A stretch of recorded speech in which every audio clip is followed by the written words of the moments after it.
Ready to go? Yes? No? All right, I'd like to call this meeting to order at 6:32 p.m. All right, we're going to start off with the Pledge of Allegiance, and Grace has volunteered to lead us with the Pledge of Allegiance. So if Grace, if you can stand up for us, and everybody else, please rise.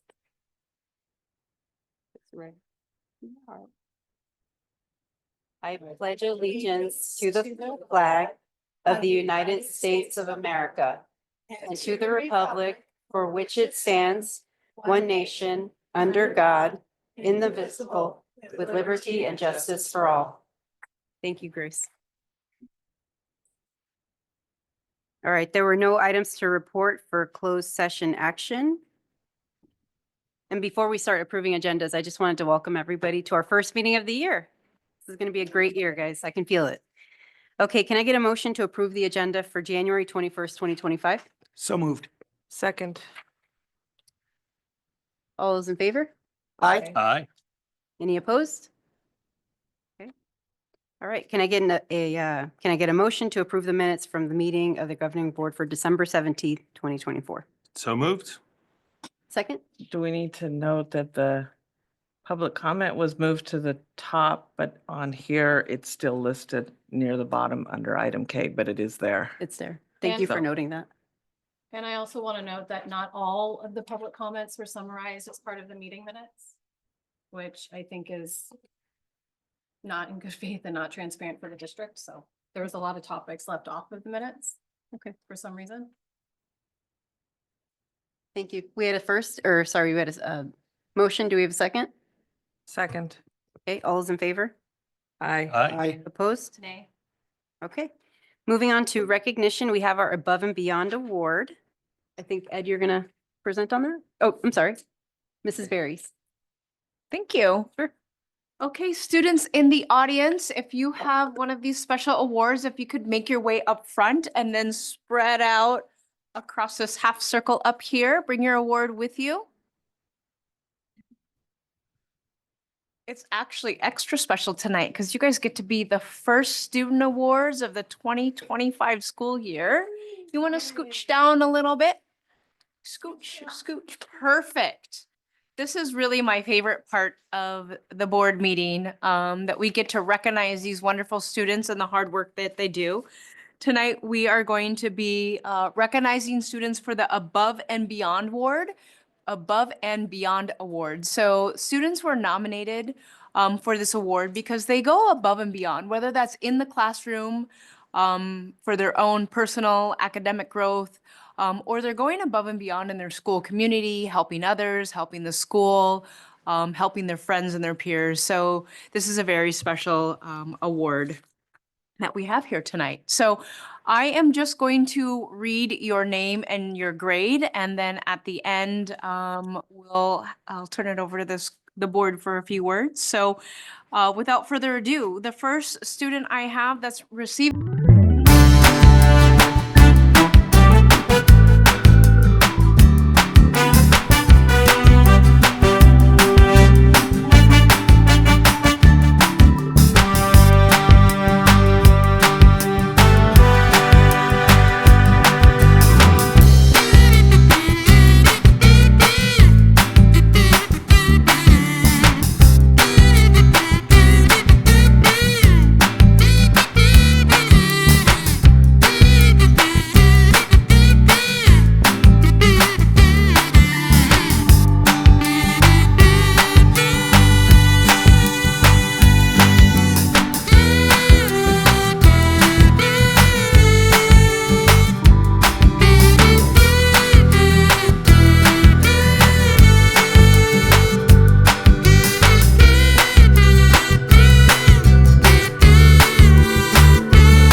thank your parents for raising amazing students such as yourself. And I'm going to go ahead and turn it over to say a few words.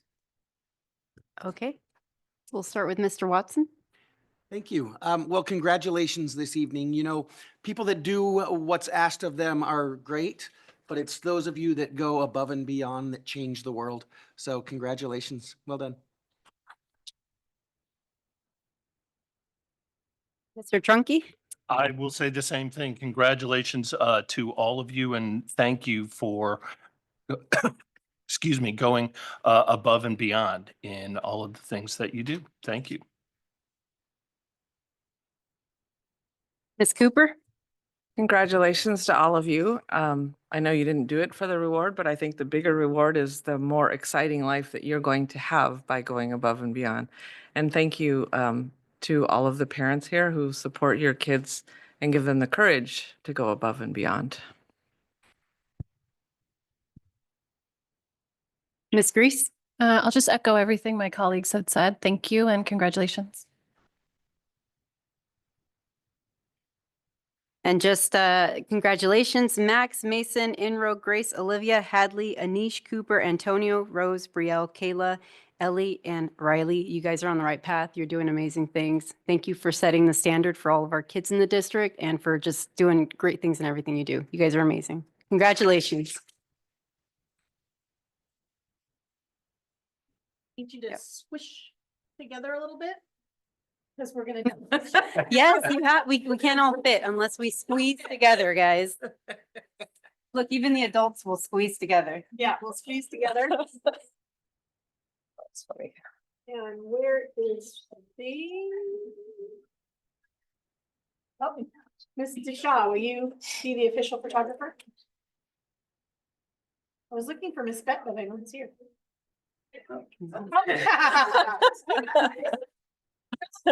There you go. Okay, Miss Beck.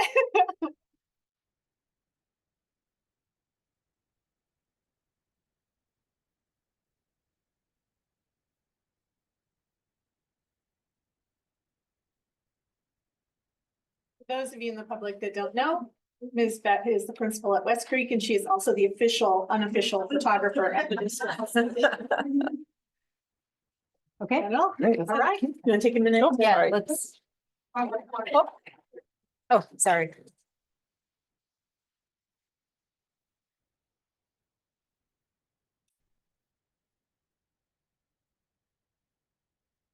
Great.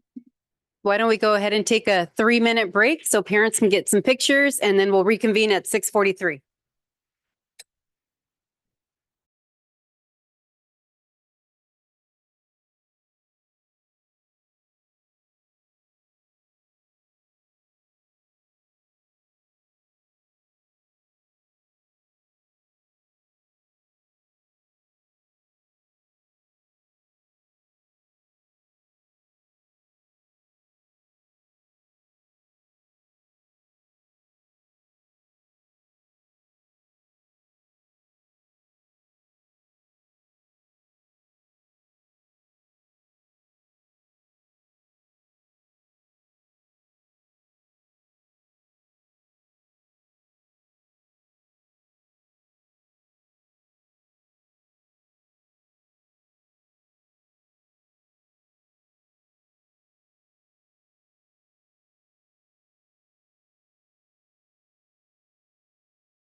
Okay, let's go ahead and call this meeting back to order. I think everybody got their pictures mostly.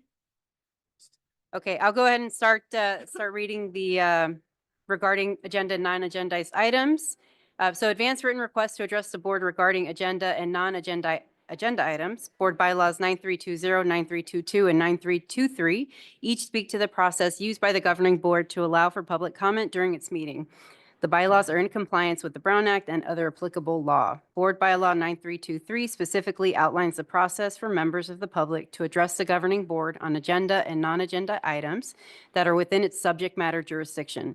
Members of the public wishing to address the governing board are asked to do the following prior to the start of the public comment section of the meeting agenda to ensure that appropriate time is allotted to all speakers and topics. The speaker must either complete a speaker card for each item they desire to speak on and/or notify the assistant to the superintendent of each item if attending the meeting in person. This notification is requested to allow the board president to consistently implement public comment guidelines provided in Board Bylaw 9323. Members of the public wishing to make public comment via telephone or virtual meeting software must notify the assistant to the superintendent via email not later than 4:30 p.m. on the day of the scheduled meeting to ensure that the person has the same opportunity to address the board under bylaw 9323 as those who are in attendance.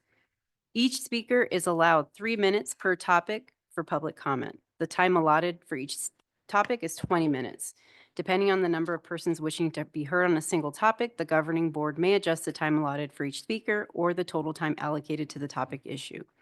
The president of the board may take a poll of speakers and for and against the topic issue to determine how best to allocate time on each topic issue. Members of the public who wish to address the board to do so either in person or via Zoom. A speaker may read a statement from an individual not in attendance. However, their allotted speaking time will not be extended to read such a statement. A timer visible to all attendees will be used to manage time during public comment. Any speaker who exceeds their allotted time will have their mic cut off.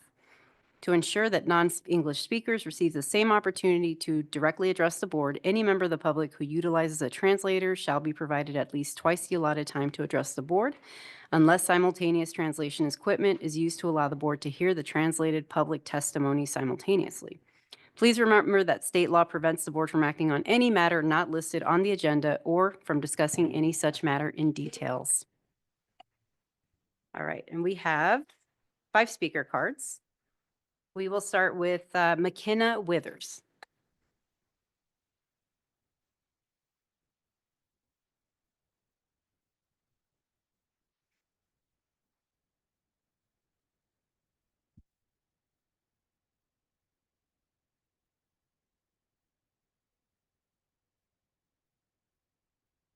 Good evening. My name is McKenna Withers, and I started the inclusion program at Rosedale last year and currently teach TK through 2nd. Members of the board, I'm speaking tonight to share the positives of inclusion, to have your continued support of the program, as you hear much negative and false statements at these meetings. I want to clarify that Rosedale is currently the only school with the inclusion program, and the teachers who have spoken about inclusion have been from other schools, so they are not speaking from experience in the program or with any knowledge about it. It is impossible to fit all of the positives of the program into 3 minutes, or even into words, so I invite you to please come visit and see for yourselves. Ms. Valdez was able to come see how well inclusion is going on December 12th. She watched and learned about various co-teaching models in each classroom, provided as I push into the gen ed classes by physically being in the classroom, including one teach, one assist, and one teach, one observe, such as in 1st grade when the gen ed teacher is teaching a lesson and I support the class by walking around to monitor students and help them into a small group as needed. We also do station teaching, such as in kindergarten, where I teach math while the gen ed teacher teaches ELA, and we rotate all of the students, and alternative differentiating teaching, such as in 2nd grade, when I pull a group of 9 intervention students, which only consists of 2 of 4 inclusion students in that grade, as the other 2 have tested out. The co-teaching strategies we use were also clarified in an email to you after Ms. Valdez spoke incorrectly at the last board meeting. Visitors, including Ms. Valdez, a trained teacher, try to pick out the inclusion students, but are not able to and identify gen ed students. I cannot think of a better example of how well my students are integrated into their classes. In kindergarten, she met a boy who can tell anyone how old they are and what day of the week they were born on off the top of his head. He also asked me about his next division cards, and I explained that he already knows addition, subtraction, and multiplication, so we're now working on division. This, I told Ms. Valdez, is an inclusion student. Dr. Hawkins was also able to see her for herself as she graciously came to Rosedale last week and taught in the K inclusion class and provided positive affirmations and encouragement to our staff for their hard work. Some of my inclusion students have done so well, they have been exited from the program, and some have been dismissed from specialized academic services altogether. In kindergarten, one of my inclusion students had the highest score in the entire grade on the iReady Reading Diagnostic 1. In each of my grade levels, my inclusion students were not the lowest performers on the first diagnostic. Data like this makes me proud, but the genuine friendships my students have developed that make me the happiest. One family messaged me to check in on how their student has been doing.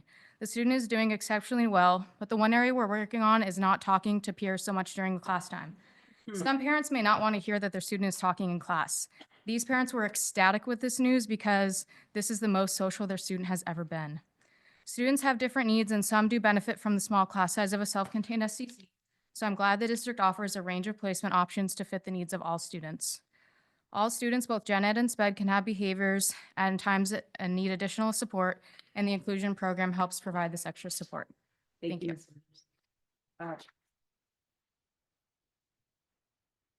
Next up, we have Shauna Mejia.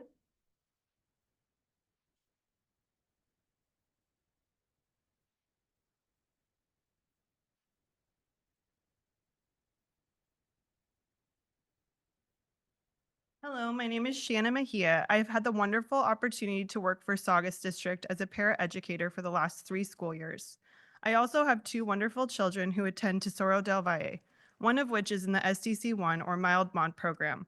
My son Liam has moderate autism and often gets lost in the shuffle in this crazy world.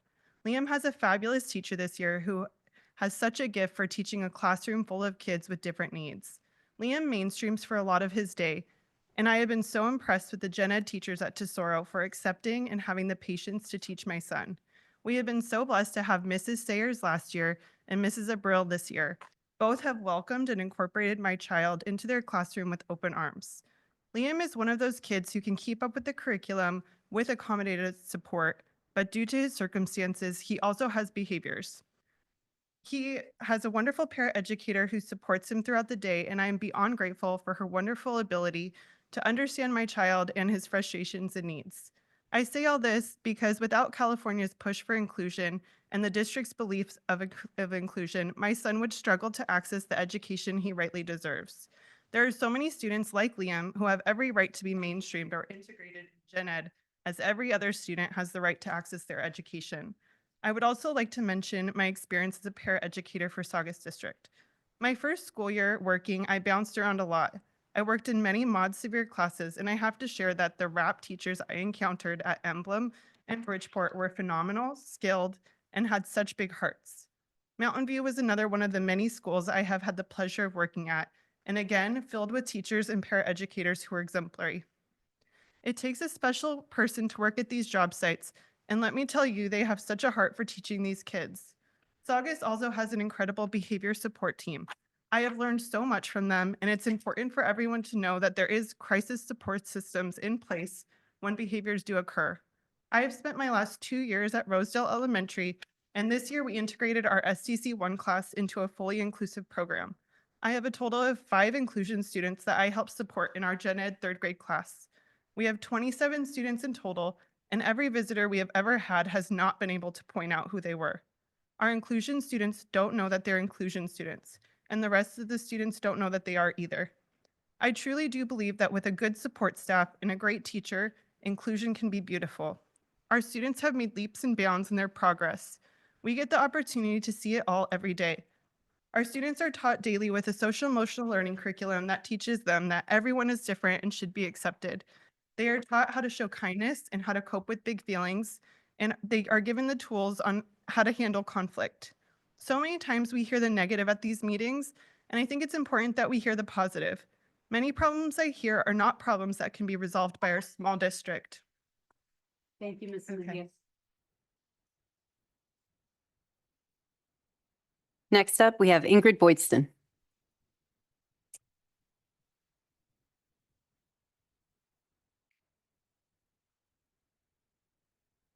Good evening. Thank you. I'm Ingrid Boydston. I have a lot of thank yous to say tonight. First of all, thank you to Sam Ford, our TOSA, who reached out to me to clarify that she has in fact spent a good deal of time working in a classroom with extreme behaviors, and that she has also expressed her concern that this is a situation that needs to be addressed. So I thank her for the clarification and for the support. I want to thank both Anna Grease and Patty Garibay for both stepping up into your new positions and for continuing to reach out for teachers. That's what makes us feel so supported. I want to thank Dr. Hawkins for putting together the behavior committee. I'm really excited to see where that's going to head.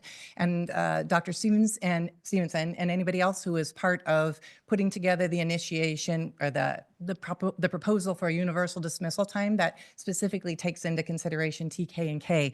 There's about 1 million questions that still need to be answered and things that have to be ironed out, but the move in that direction is truly appreciated. So I'm really grateful about how this year is starting out.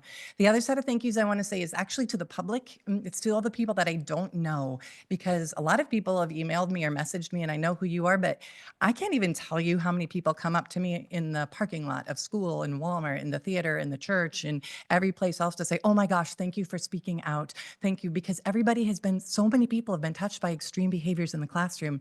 And just in relation to the ladies who just spoke, extreme behaviors are not always the inclusion students. We absolutely know that. I'm all for inclusion with support. I've been a part of that, and that works really, really well. But I want to thank everybody who's reached out to support me and all of the other teachers. Please keep your eyes. I know that together, I really believe that we can return the classroom to a place that is both safe and peaceful and invigorating, where every child can have his or her needs met and they can reach their highest potential. The last thing I want to say very briefly is about PBIS. And you know that I don't like to bring up a complaint unless I have a solution. So I'm only going to look at one tiny little piece of PBIS. And I've mentioned this before, but according to the school safety report published in 2020, PBIS is, quote, not exclusive of other interventions and supports, but a framework which integrates other complementary practices, policies, and initiatives. Now, I've heard that PBIS is unsuccessful because we're not doing right, or I've heard that it's unsuccessful because it cannot be implemented correctly, but I've not heard anybody say it's going great. And I think one of the pieces that is missing is this integrated other piece. For example, we used to have an early warning system like a clip chart or a flip chart in the classroom. And for grown-ups, that's like if you have a new car, every time you swerve out of the lane or start to speed up too fast, it lights up and dings, right? You know to get back in your lane and to slow down before anything bad happens. That's what clip charts and flip charts did, but apparently they were misused, so we can't use them anymore. So my sister came up with something simply called my learning zone gauge. So kids could keep track of where their learning is. Everybody starts out on green every day. You start having a hard time making decisions, that correct decisions, even after you've been taught, even after you've role played scenarios, even after you've breathed deeply, you would go to yellow. I'm just going to say yellow is where all the learning happens. Thank you, for Ms. Boydson. listening, and God bless. Thank you. Next up, we have Karen Frost.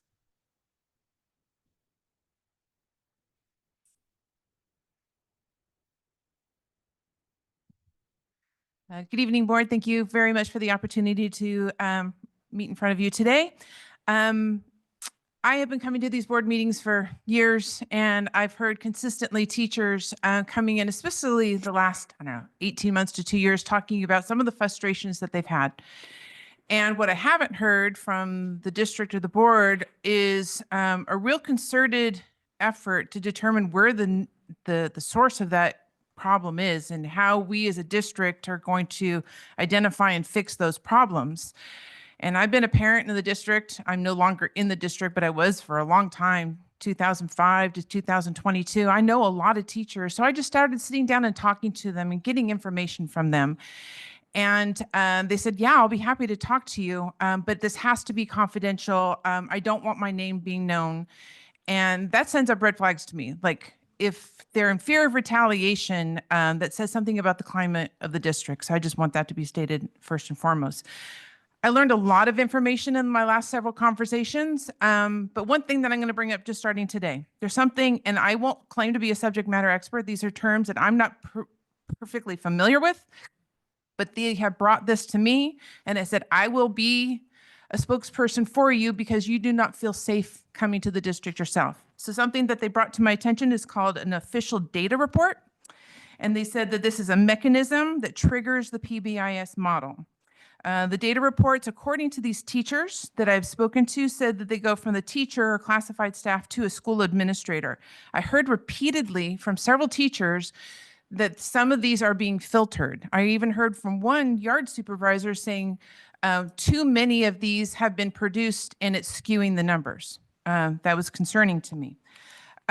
So again, coming to you without having a solution is not my intention. So we brainstormed a couple things, and some of the recommendations that were brought to my attention, we talked about, and they were on board with these teachers that I spoke with. They said, how about if we CC all of the board members on these ODR reports?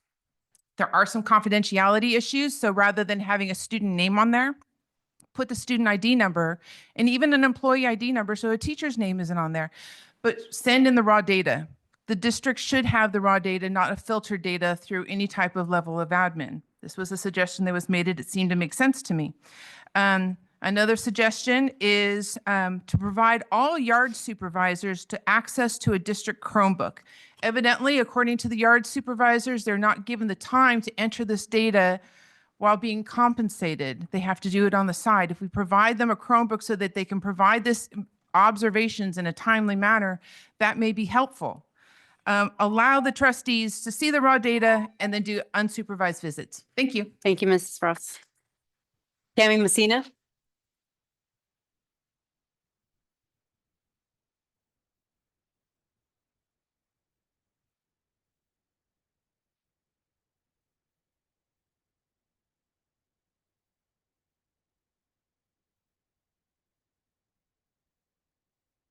Those of us who tune into these district meetings listen with genuine concern because we want to know what's really going on in our district. Board members and administrative board always readily share all the good things happening in our district. And if all we heard were the reports from the dais, we would walk away from the meeting believing it's all rainbows and butterflies. But that's not all we're hearing. And I have to ask, why are you all still painting a rainbows and butterflies picture from the dais without addressing the glaring concerns from boots on the ground that keeps coming up? Over the past several months of meetings, teachers and staff have been speaking during public comment, painting a picture of what's happening in their classrooms as a result of state mandates and district policies, begging for assistance and support. One can only assume by the fact that they are coming up here, making public comment means that they're not being heard, listened to, or validated through their normal chain of command and are at their wits' end. What have we heard from the dais regarding these concerns? Crickets. Not hearing you acknowledge and discuss their concerns and propose solutions from the dais is not only discouraging and disappointing, it's reprehensible and unacceptable. It makes it seem as if nothing is being done, especially since teachers and staff are at the point of bypassing all other measures of filing grievances in order to fix or address their concerns. What we really want to hear is from each one of you at the dais right now. What is being done to address the concerns that our teachers and staff are facing every day in the school site? We have the best teachers, but you will not be able to retain them if you don't fix the work environment you've provided. They're telling you in great detail that these issues are negatively impacting learning for all students, and that is your number one focus. We want to know what you're currently doing to address the concerns that they've repeatedly verbalized at these meetings. You can tell us all about the rainbows and butterflies and how wonderful the district is, and we love hearing that stuff, truly, but not to the exclusion of telling us how you're addressing the problems which have been raised by teachers and staff. The public needs to hear both the good and the bad and what's being done to turn the bad around so it can be part of your good report that happens every meeting. Until these areas of concern have been resolved, I'm officially requesting you add an item to every board meeting agenda going forward that will provide an update to the community as to what actions have been taken, what improvements have been made, and what issues are still of concern from teachers and staff at the school sites, as well as implementation status of the solutions that they recommended for addressing these problems. As you've explained to us in previous meetings, board meetings are for conducting serious business. You have serious issues, and we aren't hearing you acknowledge or address these concerns, nor develop an action plan. The Brown Act stipulates it is the intent of the law that their actions be taken openly and that their deliberations be conducted openly. And it's time we hear from you. Laurel Castagna.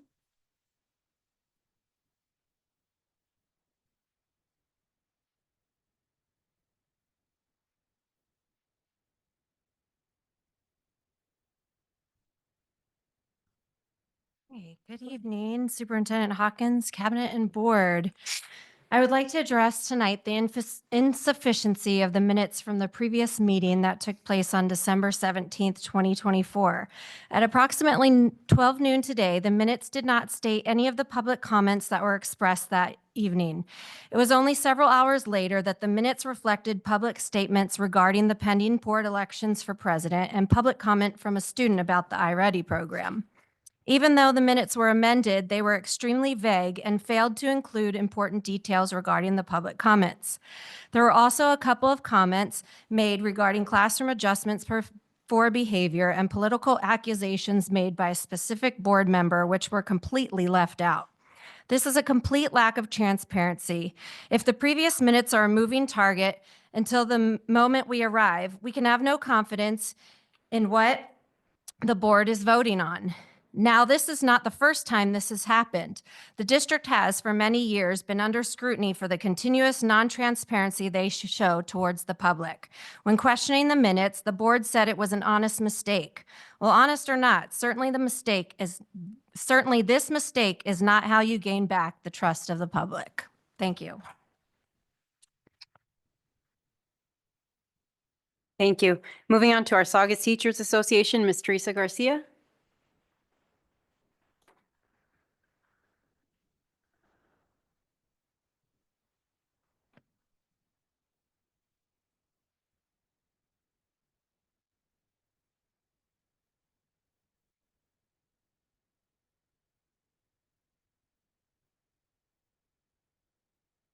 Good evening, governing board members, cabinet, community members, and colleagues. I am Teresa Garcia, STA Recording Secretary, and I will be speaking on behalf of our association this evening. As this is the first school board meeting of 2025, we'd like to wish you all a happy new year. Our union and district negotiations team have hit the ground running, meeting at the table last week with another session scheduled for this upcoming week. We have been communicating with our members about the district's proposal for universal dismissal and are hopeful we will be able to come to an agreement. Although there are many considerations to be made, we feel that there have been active efforts by the district to address some of our members' concerns. Dr. Hawkins, we understand that since returning from winter break, you have visited school sites, volunteered in a classroom, and have spoken with teachers, and we thank you. We also appreciate our governing board members' school visits and conversations with teachers and staff. We look forward to continuing those dialogues with increased frequency and a goal of problem solving together. You may have noticed that in the last few months, you have heard from members who have not spoken at this mic in previous years.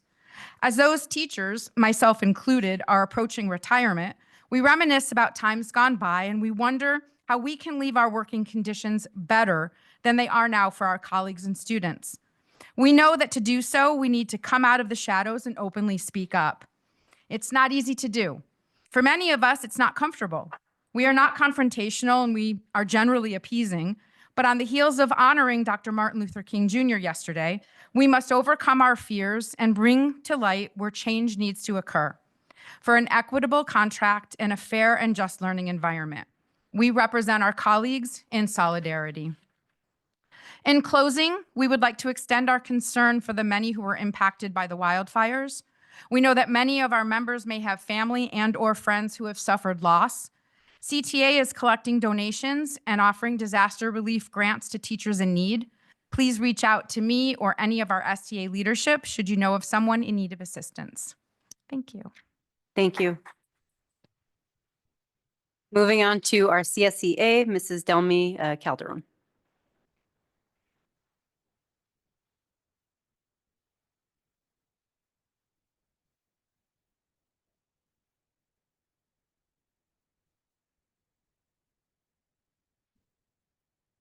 Good evening, governing board, cabinet members, and community.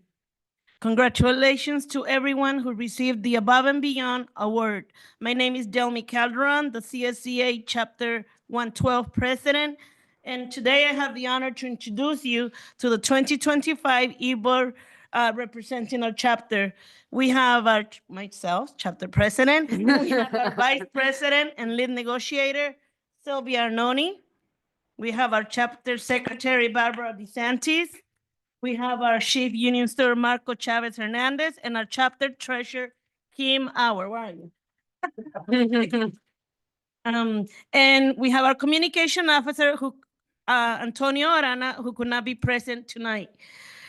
As a new board for the classified employees, we are committed to meeting the needs through full collaboration with administrators and board members.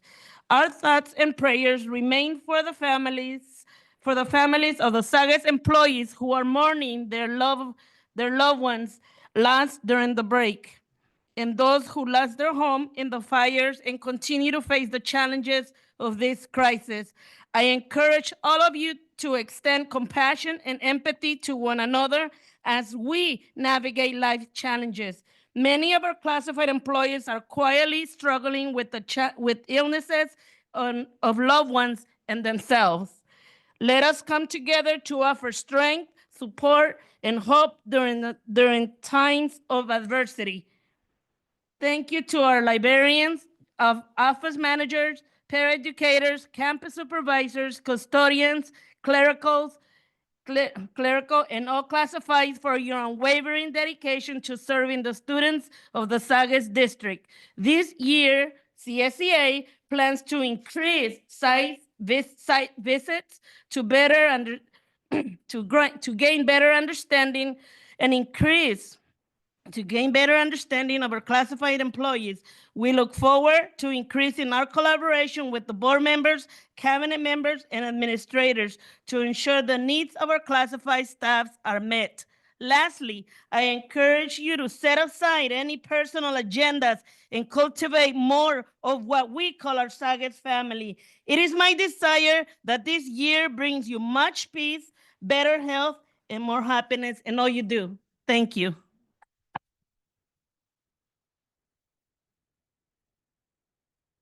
Thank you. Next up, we have Ms. Samantha Ford from the Saugus Administrators Association. Good evening, Governing Board and Cabinet. I'm Samantha Ford, Assistant Principal at West Creek Academy. And it's my privilege to speak before you this evening on behalf of Saugus Administrators Association and to congratulate all the students who have been recognized for going above and beyond in their efforts at school. This recognition is a testament to their hard work as well as the collective efforts of our dedicated educators and support staff. Our thoughts are with everyone impacted by the fires. We are deeply grateful for our first responders, and we do have some resources available to share with anyone affected by this tragedy. It is truly heartwarming to witness the acts of kindness pouring in from here and around the world to support our fellow Angelinos. In an ideal world, it would be wonderful to see this unity, collaboration, and kindness continue beyond this crisis. Martin Luther King Jr. once said, "If I cannot do great things, I can do small things in a great way." This quote carries a powerful message, reminding us that even the smallest acts of kindness and compassion can have profound impact. Let's keep this in mind as we start the Great Kindness Challenge next week. Thank you to the school social workers for putting those lessons and events together. At every school site across our district, we remain committed to ensuring that all students achieve at high levels. Our journey towards closing the achievement gap begins with data-driven approach to instruction, and this week marks an important milestone as the students complete the second iReady diagnostic of the year. This assessment provides valuable insights into each student's progress, allowing us to refine our teaching practices, set meaningful goals, and provide targeted interventions where they are most needed. Professional learning teams continue to be at the heart of this work. Teachers meet regularly in teams to analyze data, plan common assessments, and discuss the best ways to respond when students are struggling to meet expectations. The collaborative spirit within these teams, fueled by the shared commitment to our students' success, is something we deeply value. In alignment with the goals of our site plans for student achievement, we are implementing strategic data-driven initiatives that are designed to address the diverse needs of our students. These plans are not just static documents, but living roadmaps that guide our daily work, informing everything from academic intervention to social emotional learning. Our school communities, through the collaboration of educators, support staff, and families, are deeply invested in these efforts, ensuring that we are consistently moving toward equity and excellence. We also know that the support of families is indispensable in this process. Our schools continue to prioritize family engagement by offering workshops, parent meetings, and other opportunities for collaboration. Student goal setting and celebrations of growth empower students and families to take an active role in the learning process. Furthermore, our district's focus on professional development is ensuring that all educators, from teachers to paraeducators to administrators, have the tools and strategies necessary to meet the demands of today's classroom. Training on iReady tools has allowed teachers to use the platform more effectively to differentiate instruction and personalize learning for each student. At the same time, we continue to engage in leadership development through California Principal Support Network and district-led professional learning teams, ensuring that administrators are equipped to lead this vital work. Ultimately, closing the achievement gap is not just about strategies or assessments, it's about creating an environment where every student can experience success. Together, we are achieving more, and we look forward to sharing even more progress in the months ahead. Thank you. Thank you. Looks like we don't have any representatives from our district parent leader organization, so we'll move on to a representative from Child Development Programs, Ms. Mary Mann. Thank you. In our child development program, our staff recently participated in 3 days of professional development. That professional development included CPR training, keen and safety measures for the play yard, and behavior management strategies. Good news, our 3rd through 6th grade students are enjoying a brand new enrichment class. This enrichment class is cooking. It's designed to inspire creativity and build valuable skills. We're excited, so excited to announce that we will also be enrolling for our after-school enrichment program at all 14 sites. This enrollment will open next month, and classes will begin on March 17th. Thank you for your support. Thank you. Okay, let's move on to our superintendent cabinet reports. We'll start with Mrs. Berries. Thank you. I again would like to congratulate all of our above and beyond student awards. I always think of, I don't know, the Toy Story and Above and Beyond to the Sky, and that's really what they're doing. They're setting the bar really, really high. I know it's been a little while, feels like a long time ago, but I hope everybody had a really nice break and a healthy, safe, and positive start to the 2025 school year. Thank you. Thank you. Mr. Clement? Hey, good evening. I'm going to save my voice so it lasts for my presentation. So we'll be with you shortly. Thank you. Mrs. Stevenson? Dr. Stevenson, sorry. Yes, congratulations to our award winners and Happy New Year and welcome back, everybody. Mr. Heinlein? Just one item from me. In January, we are always eagerly awaiting the governor's budget. Of significance is a decrease in the estimated COLA for next year of 0.5%. So for us, that 0.5% decrease equates to about $500,000 less that we anticipate for next year. Thank you. Dr. Hawkins? You always have something so positive for me to follow. I'm going to take a minute to do my report this week because I want to update all of you. I don't think I've talked to all of you specifically about this, and I don't think that I've sort of shared with the community what I have been doing. So in November, you know that we did our Start, Stop, and Continue activity. I always take that activity very seriously, and I try to address the concerns, express the things that people want to keep, the things that people want to change. One of the things that was suggested is, despite the classroom visits that were done last year, which was 85 classroom visits, but to spend additional time in classrooms and possibly spend longer time in classrooms. Right before winter break, I had the opportunity to be in Mr. Greenfeld's room in Tesoro. So if Mr. Greenfeld, you're hearing me, it's all your fault. No. And when I was there, it was 2 days before winter break, and we were talking about some art projects the kids had done. And the teacher and me asked him if he had done this really cool art project I used to do with my 5th graders, where you make this octagon shaped origami piece and you can slide it together and make this really cool. It looks like a ninja star, but the kids always love it. And had they done it? Next thing I knew, he had some construction paper on his table, and I was in the middle of his 4th grade class making the ninja star with his kids. And it was so fun. It was exactly why I had become a teacher. It was that moment that you don't often get as a district office administrator. And I thought, gosh, This is really fun. Maybe I should do more of this.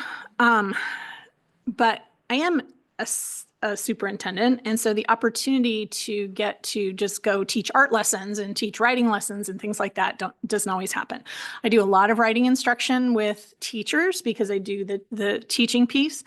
But I decided that I would sort of put my money where my mouth was, and I would go to the school sites, and I'm going to say teach because I didn't want kids to experience chaos of me planning just artificial lessons to be in their classroom.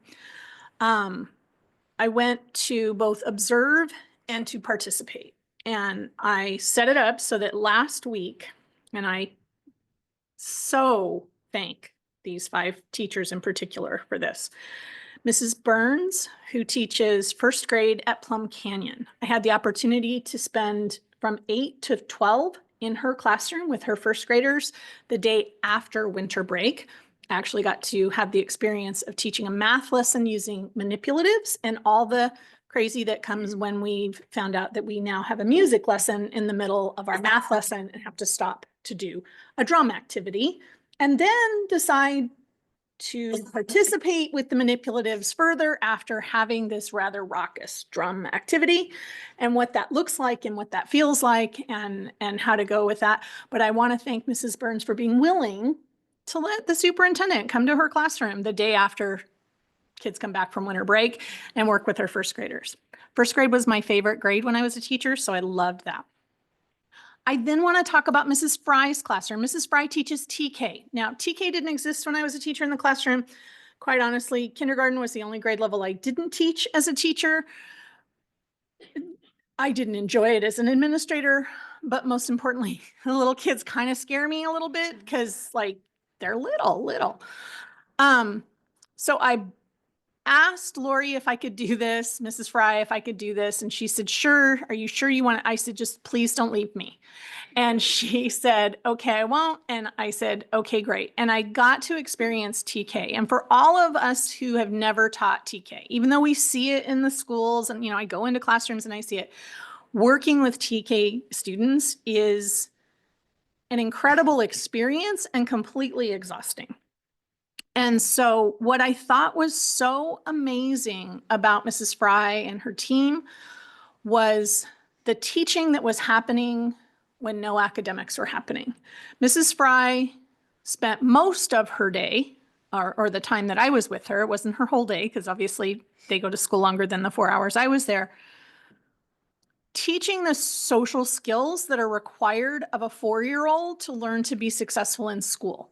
And it wasn't in a formal lesson. It was in her continually moving through the day, talking with kids about when they pushed blocks over instead of saying, we don't push blocks over and we don't do that. All the instinctual things that probably I would have done or many of us would have done as teachers, but talking to the kids about, so why did you do that? And what would be a better option? And what is another option? And what do we have? I witnessed her negotiate with a group of 3 boys who were playing with some blocks in their free play time on the floor. And a little girl wanted to come join. And you can always imagine what that would look like, right? 3 boys playing. They had a plan. They were building rocket ships. These rocket ships were inside the building that they were building. Suddenly this little girl comes up. She wants to build. She doesn't know the plan. But instead of just saying to the group, look, you need to let her play because that's the rules, Mrs. Fry launched into her mini lesson on what is your plan? Have you shared your plan with this student? And helping the kids navigate what it would be like to share and work together. To me, she was masterful in doing that all day, and it was exhausting to watch. It was fun to get to work with the kids. I tied many a shoe. I've never seen 4-year-olds be so independent, but I put many jackets and hats on that day because we would go outside and inside and outside and inside. And of course, every time we would do that, the sleeves would go the other way. And so of course we had to do that, but I want to thank her for that transparency. I also want to thank Mrs. Woods. I specifically planned my time because my goal is to be at all 14 schools, but trying to fit that in was not as easy as I had imagined it to be when I initially launched into this activity, because there are things I have to go to. Like tomorrow I have to go to the governor's thing, and it means I have to do it. Today I had cabinet and I already moved cabinet one day. So it's hard. So I'm working on how to get that, but I was in Mrs. Wood's class. Mrs. Wood has some challenging students in her class. I think she's even spoken here. I talked with her about her class. I had visited her class before, but we got to spend the whole morning together. And I got the wonderful opportunity to teach a writing lesson to her kindergartners as part of the center time. I love to teach writing. It's what I do for staff development for our staff. And so I got to do that. And I got to see how wiggly kindergartners can be at this point in time in the year, what it's like to have a classroom with a lot more boys in the class than girls in the class, what it's like to have children with specific behavior challenges and how we go through. Ms. Teal was great. She worked with some of our students, and of course, this is amazing. So thank you. I also got the opportunity to be in Jackie Hines' class. Jackie Hines is a third grade teacher at Cedar Creek. Hands down, if you want to see how to implement, I'm not going to say PBIS, I'm going to say positive behavior affirmations and monitoring and routines and procedures with her class, that's the class to do it. Her class is so amazing with it that when I went to teach my portion of the lesson, I got to teach a writing lesson, again, very fun. But her class is so good and she is so seamless in how she goes about acknowledging the kids. They have hand signals for everything. I kind of lost my cool. Like not lost my cool like I got angry, but like I couldn't quite navigate. There were times during that lesson where I said to her afterwards, I said, I feel inadequate because your kids respond so well to your hand signals and your pieces, which I didn't know. And it didn't help that, of course, she's standing in the back of the room, so they're sort of watching. But we did a lot of debrief on that, and it just showed me how important all those things are, how challenging it is to do that, how when we talk about how we need to do things differently, both how important it would be to do the things differently and how difficult it is. That was one of the conversations I had with Mrs. Woods, with Miss Fry. It's, I hate to say you're teaching the old dog new tricks, but you are. And learning those skills while managing 28 kids in a class and trying to teach content is always been extremely challenging. But I think it's even more challenging now because our kids have greater needs. But again, being in Mrs. Hines' class, getting to teach a writing activity was really, really fun. And watching her teach math, I used to be a math TOSA, so that was amazing. And then finally, as Ms. Weathers said, I got to experience Miss Base's class. That is our inclusion kindergarten.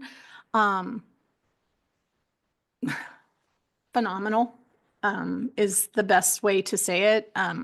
Kids in that class who are special ed and kids who in the class who are not special ed, and how we work through the day and what Miss Besa does with them, and the supports that they provide and the freedom that they provide. It was a wonderful, wonderful week. And I thank you for letting me sort of indulge in all of this. Again, I'm trying to do it in more classrooms.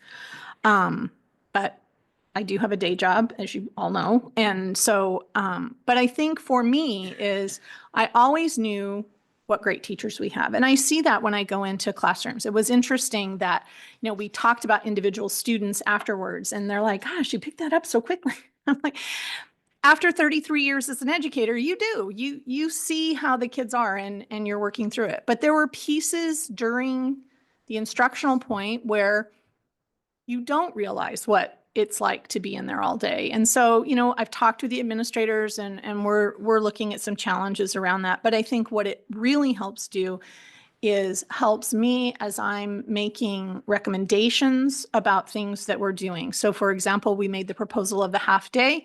I've already let the teachers know that we would be looking at the expectations for a half day. You can no way fit 6 hours of what we expect currently in a TK or K classroom into a 4-hour day. So it has to be a group of teachers coming together and being very thoughtful with that. It has to have people giving advice and it has to have people giving permission. So while Ed Services will do it, I think you'll probably see me in that particular group, not because I'm trying to control it, but as an administrator, I can speak to, yes, I saw that too, or yes, we need to address that too. Trust me, many of the things I'd like to address, Nick's news does not help. Because it's always nice if you can throw some money at something, but we'll see where we go. And again, I want to thank Mrs. Burns, Mrs. Fry, Mrs. Wood, Ms. Hines, Ms. Besa, and Mr. Greenfeld for letting me come into their world, for being trusting enough and gracious enough to let the superintendent be there with them for 4 hours. Being trusting enough to let me do some of the instruction, regardless of what that looks like, and trying not to make me be them or them be me, either way. And it was a phenomenal week. I know I should be able to do it the week after spring break, because the week after a break usually works. So I'm going to already plan and block out time for that. And then I'm going to try to do, like I said, one grade level, particularly primary, at each of the schools. But we'll see how I get through, because then there is the guilt that goes into taking that much time to do that piece, and then all the other things you have to say no to, right? So again, trying to multitask and take the recommendations of teachers from Start, Stop, and Continue seriously. So thank you for listening. Thank you, Dr. Hawkins. Moving on to our board reports. We'll start off with Mr. Watson. Thank you. And good evening and Happy New Year. Appreciate you all being here this evening. Hope everyone enjoyed the break. Dr. Hawkins, thank you for sharing about your experience in the classroom visitations. I really appreciated hearing especially about the kids being coached through the thought process. I'm a very firm believer that it's a school's job to teach children not what to think, but how to think. And it's something that, while I think many of us parents believe it, we don't often do so consciously. So many of us that either are raising or have raised teenagers will express frustration when they make a questionable decision, when we ask them, what were you thinking? And they say, I don't know. And they're not lying to us.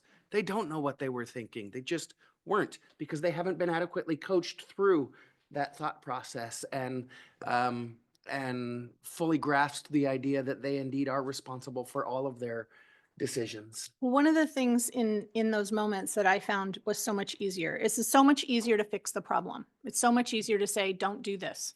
It's so much easier to say, please do that. Just like with the kids sharing the blocks. It would be so much easier to just say, let the little girl insert her name, let her play with you. But now you've got kids who are doing it begrudgingly, kids who are still being sort of isolated and picked on. It's not going to be positive. And so instead, she had taught her kids this, but she had to remind them of it. And she went to that immediately, and she helped them reason through, and they actually wound up playing very nicely together by the end. Wasn't perfect. They didn't love everything she added to their plan, but they got to do it without her fixing it for them. So I think your point in that is right on. Yeah, absolutely. If we think of ourselves more like coaches, then It's teachers and really parents, I hard. think it is difficult. Because you're trying to get through it through But the day. yeah, it becomes a routine, and it's really what our kids benefit from. I'd like to echo the eloquent words of our labor partners this evening. Excuse me, just bit my tongue. In their support of the victims of the recent wildfires, our hearts and thoughts go out to all of them. And with that, I have nothing else to report this evening. Thank you. Thank you. Mr. Trunke? Happy New Year, everyone. My heart also goes out to all of the thousands of people, families, and businesses that have been affected by the recent fires. And I want to recognize and thank all of our amazing first responders. Congratulations to all of our Above and Beyond award winners. And on December 20th, I attended the award ceremony at Rio Vista, where the school was presented with the Promising Practices Award for their work with PLC. So congratulations to the staff at Rio Vista. That's it for me. Ms. Cooper? Happy New Year. I also had the pleasure of attending on December 20th, the awards assembly at Rio Vista. Congratulations. And we also got to witness the students getting some awards. One of the awards was the Ownership Award, which I thought was fabulous, teaching the kids to take ownership of their work and their habits. And I just thought that was really neat. I also want to thank Ms. O'Brien for welcoming me into her classroom after that award ceremony. And so I got to hang out there for about 30 or 40 minutes. What a good rapport you have with your kids. It just, I really appreciate you just treated them like people, you know, with respect, and they responded. So if you were to just walk in, it would have felt a little chaotic, but she had absolute control. And then when they began, you know, something that they were focused on, and she had a few minutes just to talk to me, she talked about what the other teachers needed. So I, you know, really appreciate that. I was also requested to sign the social contract in the classroom. So I thought that was really neat. I am excited for when all of the schools get to take part in the capturing kids' hearts, because it really seems to be effective. On Saturday, I attended an MLK Day of Service, and there were several teachers there. So I just want to say how proud I am of our district. I have a friend who lost her home in the fire, and she said she had left some jewelry and documents at her lockbox at the bank, but the bank burned down, so she wasn't sure any of that survived. And she had to drive about 10 miles to pick up her mail because the post office she would normally go to also burned down. And so just the complete loss of everything in her life, basically. But her son is fine and she's fine, and that's what's really important. But it definitely gives you perspective on our attachments to things. On Mr. Heinlein's note about the budget, we're in for a bumpy ride because all of LA County has been granted an extension for returns and payments until October. So again, we won't know what, I mean, obviously that's less than the entire state, but it's a big portion. And so we're in a bumpy ride for the budget again also. I'm really excited that you guys considered the half-day kindergarten. I really think that's more than enough for them. And I'm very much looking forward to our special meeting on February 5th, where we discuss the behavioral challenges and see the progress that's being made by that committee. Thank you for doing that. That's it for me. Mrs. Cruz? Nothing for me. And I'll just keep it short and sweet. I hope everybody's year's off to a great start. I echo the sentiments, you know, it really puts things in perspective when you see all the loss that has happened recently, but you see all the good that comes out of it too, right? People coming together and helping one another. So that's always great to see. I also wanted to just thank everybody, you know, for the emails and the texts and the things supporting me in this position. It's very appreciated. So just wanted to share that. And then thank you to Mrs. Boydston and some of our teachers at Bridgeport that opened up their classrooms for me. I love the idea of going to the classroom, seeing things just casually, you know, how things run on a daily basis. I think that's important. So I really appreciate that. Thank you for the opportunity. And that's it for me. Okay, moving on to the consent calendar. Are there any items to be removed? I'd like to remove D1. Okay. So removing D1, do we have a motion to approve the consent calendar as presented? Isn't that how we do it? So moved. Vote on D1 first. Oh, we do? Oh, okay. I'm sorry. I did that backwards. Okay, so let's go ahead and can I get a motion to approve D1? So moved. Second? Second. Okay, do we have any discussion? I have a question about the federal advocacy trip. Did we discuss or agendize the attendance and who would be attending? Just curious. Because it seems like it had already been decided on who's attending, and I just wanted clarification on if we had a discussion on who would be going. Just like we have done with other conferences, board members submitted their request. I wasn't aware that we had to submit a request. Otherwise, I probably would have submitted a request. Did anyone submit a request to go? I'm just asking because we didn't have a discussion on it. I don't think we've ever had a discussion. When it came up on the email, you know, I requested to go. I didn't go last year because of course it was right before April 15th. So But you're not going. I'm going. You are. Oh, because I only saw Mr. Chunky on the. She was approved previously. Okay. And I saw the email, but unfortunately I couldn't attend, so I didn't respond. Same, yeah. I just thought up at the dais, we should discuss it just for transparency. Just saying. Other districts do that just as a frame of reference. There's other districts that discuss conference attendance in public so that people know who's going, how much it is, the purpose of and the intent of it. So I'm just making it noteworthy that it probably should be discussed at the dais rather than through email, which may or may not could be Brown Act. So. Okay, thank you. So we had a motion and a second. All those in favor? Aye. Aye. Any opposed? Nay. Motion passes. Moving on to the remainder of the consent calendar, do we have a motion to approve? So moved. Second. Second. Do we have any comments, questions? No? Okay, all those in favor? Aye. All those opposed? Motion passes. Okay, and we're moving on to presentations. Yep. Okay, moving on to presentations, 2024-2025 Local Control and Accountability Plan. Mr. Clement.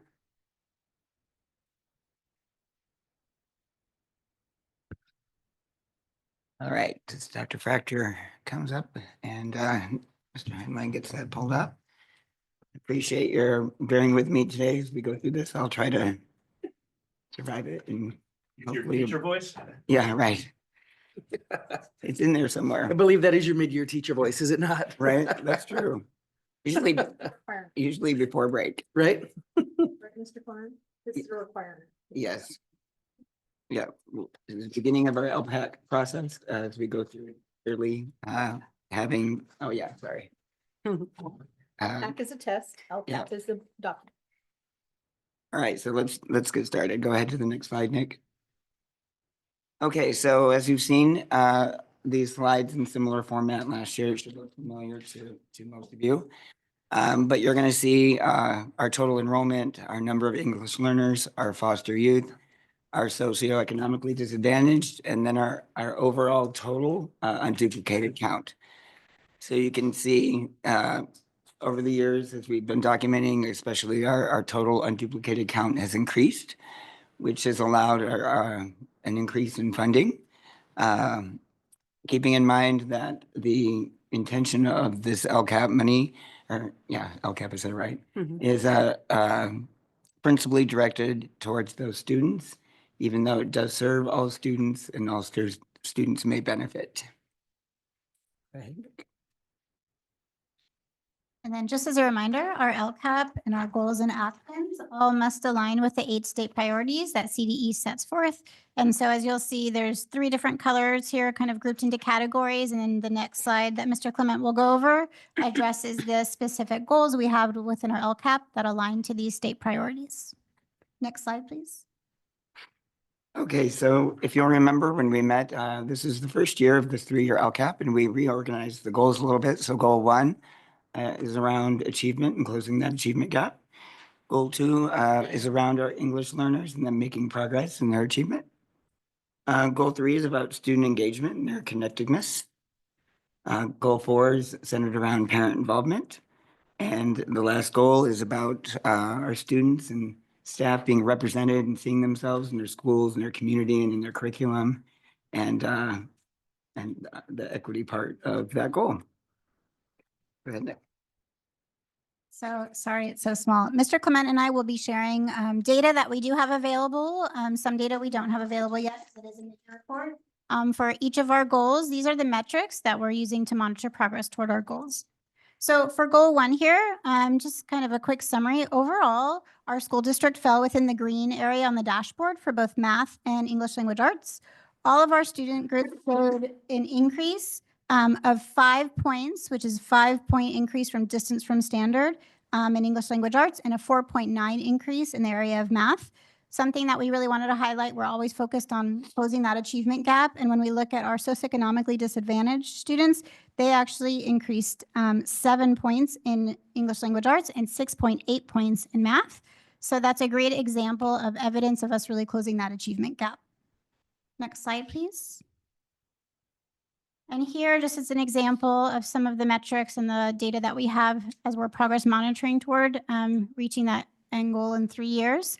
When we look at metric 1.7, so aside from the 163 workshops that we've offered so far for our teachers this school year, we also are really emphasizing training our teachers on those structured literacy skills that really align with the science of reading. So we're really systematically training all of our K through 2 teachers. That's inclusive of our special education resource teachers as well. And they are receiving systematic training in those Orton-Gillingham strategies that really align again with that science of reading to help our students achieve success in their foundational reading skills.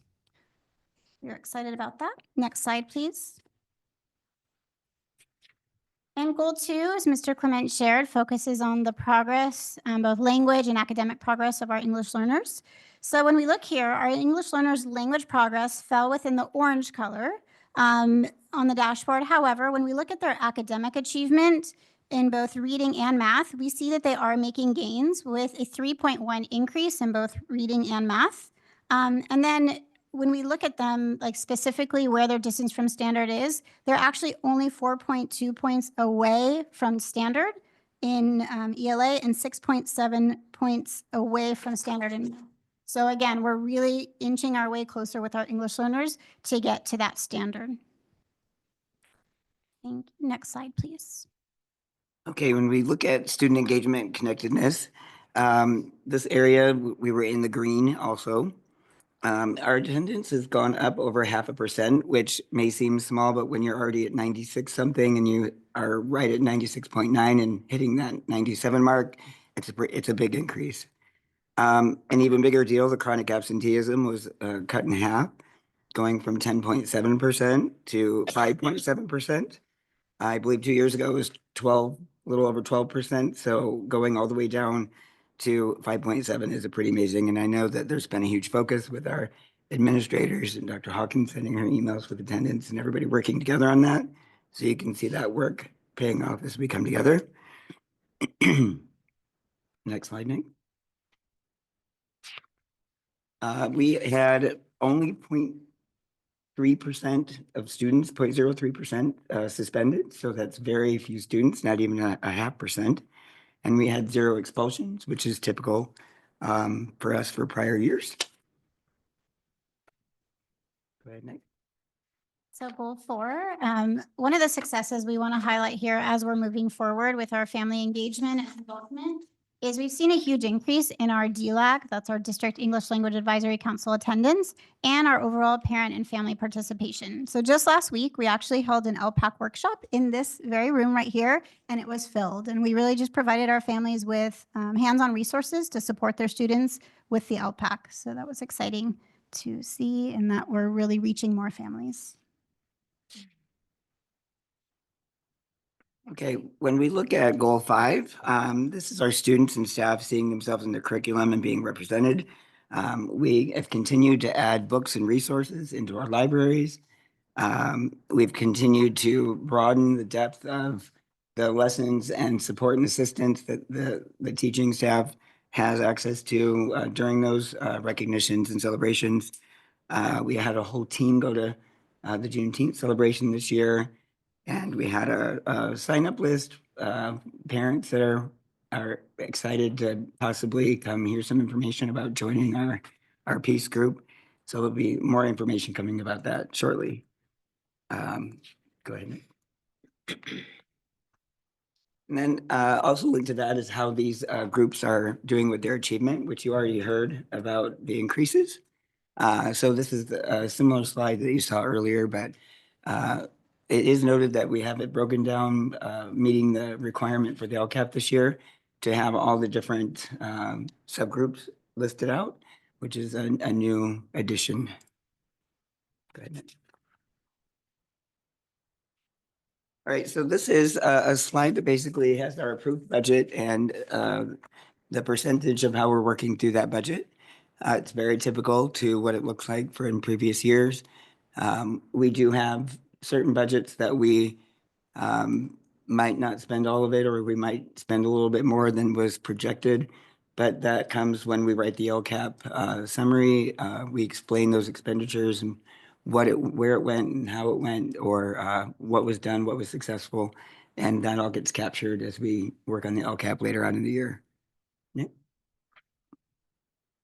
All right, so we're going to watch our green or our yellow bar go down. So here we go at the top. It's January. And we're time we have one of these updates, we'll see that yellow bar go down, but you can see tonight's meeting at the top. And then the very last meeting on the 24th of June, where we will approve the LCAP after it passes our LACO read, and you get all that positive feedback again, like we did last year. I'm just going to put that in the universe and it's going to happen. I do want to draw some special attention. We have our required groups with our Parent Advisory Council and our District English Learner Advisory Council. We'll meet with them twice, once in March and once in May. But we also, if you look at March 17th, we have 3 different meetings scheduled for our educational community partners. 2 in person at school sites, 1 in the morning, 1 in the afternoon, and then midday virtual for those parents that are at lunch and want to log in. It's a similar process that we did last year. And we also will be working with our union representations. When we have meeting for, I believe, Monday, we'll talk about scheduling an input session for STA like we did last year. And then we'll do the same thing for CSEA. I think 2 years ago, we did it for the e-boards combined. Last year, we talked to them and we decided to do it for all of their representatives or council, basically, that would come to their monthly meetings, and they had us to a meeting and we presented that way. So depending on their feedback and what they would like to do this year, we'll get that scheduled and get going. I do want to just note that those 5 meetings, those 3 community partner meetings, and those specific meetings that we're going to do for STA and CSEA and STA are not required, but something that we find really valuable, and we've continued to do that and will. With that, next slide. Current copy of the LCAP is available on our website. If you would like to check that out, we're happy to have you come look at it. And if you have any questions, we'll be here. Thank you, Mr. Clement. Board members, do you have any questions? I just want to say thank you very much for this. You've included a tremendous amount of data and information and still made it very easily digestible for us. So I appreciate that. I also appreciate you including the link to the LCAP on the website for our community. And I just have one question. Mr. Clement, can I interest you in a cough drop? I actually have one from Michelle that I've been Fantastic. saving until I stop talking, which is going to be. All right. I got more where that came from, so just holler. Thank you. All right. Appreciate it. Thank you. Mr. Drunky? Thank you very much for the update. I just had one question, and it could just be a timing issue. And obviously, if you don't have the information available, you can certainly get back to me. I noticed on the supplemental funding expenditures, 3.3, the school engagement connectedness was at 0% so far for the year. We'll do the connected survey in the spring. So we don't have any updated data yet, but by the time we get to the end of the process, we'll have given that and have that current data for the year. Okay, thank you. Ms. Cooper? Yes. Okay, on items 2.4 and 2.5, the making adequate progress went down, but does that account for, I know we've had English learners reclassified. So how does it compare student to student? It's very complicated. I mean, it's a formula that, do you want to attempt it? It's the LP, it's a new term and a new. Yeah, CDE still has trouble explaining it, just to let you know.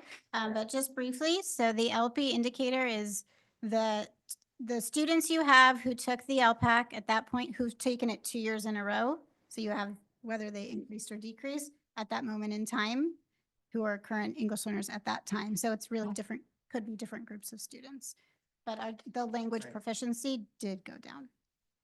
Okay, so it is possible that there's somebody earlier in the process and that's what's bringing it down. Yeah. Could be. The great follow-up with that is their achievement is green in both areas for math, math and language arts. So we're seeing that learning increase. So that's a positive with that. Okay, and then item,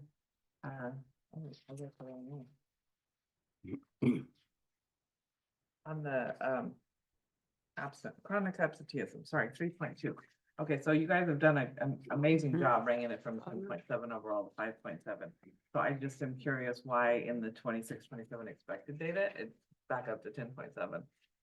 Because it's supposed to say 0.03, because our goal is to eliminate it. And we think we cut and pasted that slide. We just actually saw it while we were sitting down. So we can update that and send that out to you. I believe that's what I'm going to say. Is there anything different? The 10.7 of the typo. No, it should be less than 2%. Yeah. Right, it is a typo. Okay, that was it for me. Thank you for the information. Ms. Grease? I have a question on the funding expenditures, the 4.5 family community liaisons. What does that pay for? Like, what do we pay? We're spending 280 grand. What does that go toward? Their salaries. And what type of people, like, who are they? Sorry. I mean, they're lovely. What do they do? What do they do? Like, is What it she's asking. like, are they a priest? Are they, do they work at Subway? Like, what are they? Who are they? Well, they work with families, and their main goal, to summarize, is really to link them to the school and make them have the tools that they need to navigate with the school, talk to the school, be comfortable going to the school, working with their kids. So what qualifications do you need to be able to do that? And how many people make up the 280 grand? Can I just They're ask? 5, they work for our, is that what you're at? They, like, we've hired them. They work for our district. Okay, Yeah, they work for our district. There's 5. they work for the district. Okay, thanks. Our family liaisons do a lot of outreach and they also do translation for our families. A lot of times they're the point person when families don't know exactly who to go to or they don't understand something. Sometimes explaining what the IEP process is or meet with them before maybe your ELAC or DLAC meeting so they know what to expect and maybe be able to be more prepared to participate. Got it. They do a variety of things kind of depending on what's happening or what's needed at that moment in time. I know some of the events that you guys have put on and you guys, us guys upstairs, downstairs, they're there to help facilitate that and they're in the audience. But they and also could just do a things variety of like things to help. provide shoes to kids Yeah. who don't have them. Make sure that the parents have resources to find the local clothes closet in order to get support or sit with them as a support person when they're going through their child's first IEP. It's a whole variety of things and they're generally parents from the community that go through the A process. good and example interview. too is connecting with the Golden Oak Adult School through the Heart District. They come onto our campus.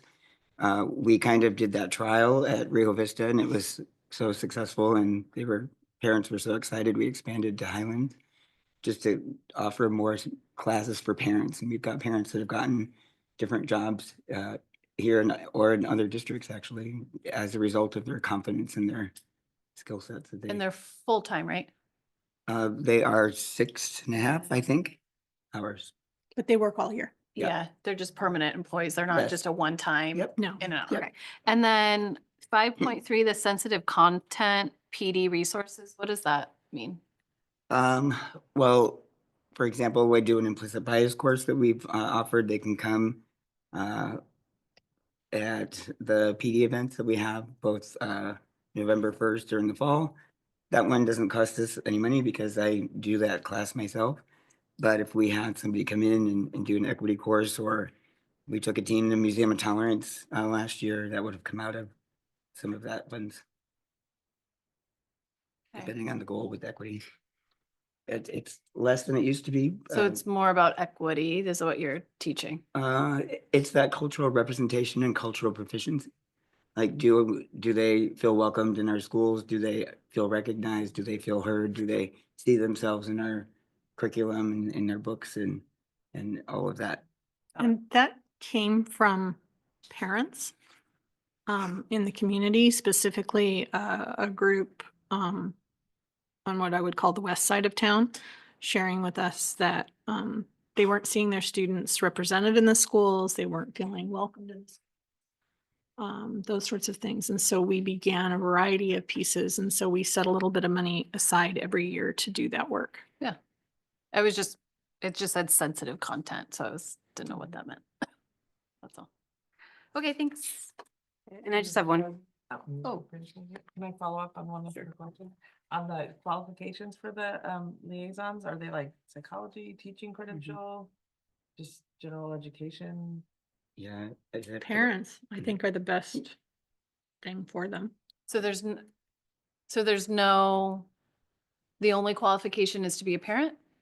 No, I you- don't know what you- the job you don't have to qualifications be a are. parent. You don't have to be, but that's usually what we're looking for, people who understand the community. Or is it just like general knowledge, like somebody that can find? It's like our paraprofessionals and things like that. I don't know. Jen could look up the specific requirements, but it's not a college degree required. It's not So a, like I could do it if I had a kid and if my child was still at SUSD, I could technically. you could apply for it. Yes. Yeah, okay.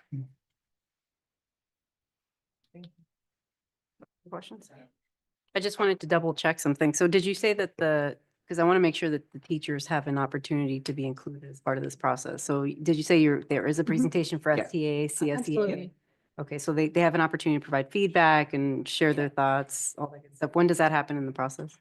I'll be scheduling it when I go to meet and confer next Monday with STA and Okay. CSEA. I have to get on the books. and There are talk to also the select- teachers that are part of the school site councils, Right. and that's a major portion of this as well. Okay, but it's open to everybody. It's not like pre-selected, or it's not just like the executive board. It's That one everybody. is, it'll depend on how STA leadership and CSEA leadership decide to set up the meetings. Right. The three community partner meetings, those are open.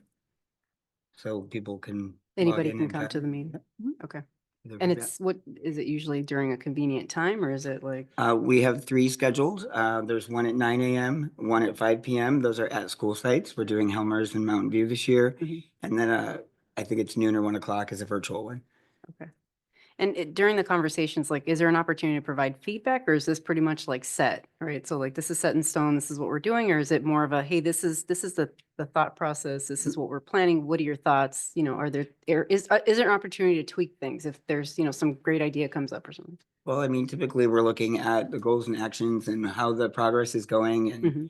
things do need to be adjusted. Like, for example, we're going to be looking at a screener for primary, with the new law that's out. So if we select one or when we select one, we can change that metric, right, for the second and third year Mhm. by using that new tool. So we don't have to continue to use the old tool while we're using the new tool. I think there's always an opportunity for the community to give input, but this is a 3-year plan, and so it's already working its way down True, yeah. the process. So I think it would be really difficult, as you can imagine, depending on who all shows up at a meeting any given time, that we suddenly go, oh, okay, well, at this meeting, one person or even a group of people made this suggestion, we're gonna Right. totally change the plan. Right. But I think it's always the opportunity of the people who participate to make suggestions or comments or those sorts of things. Yeah, and I think that's the critical piece, is that when we're setting up a new LCAP, it's important to get feedback, because that's the opportunity to start fresh, right?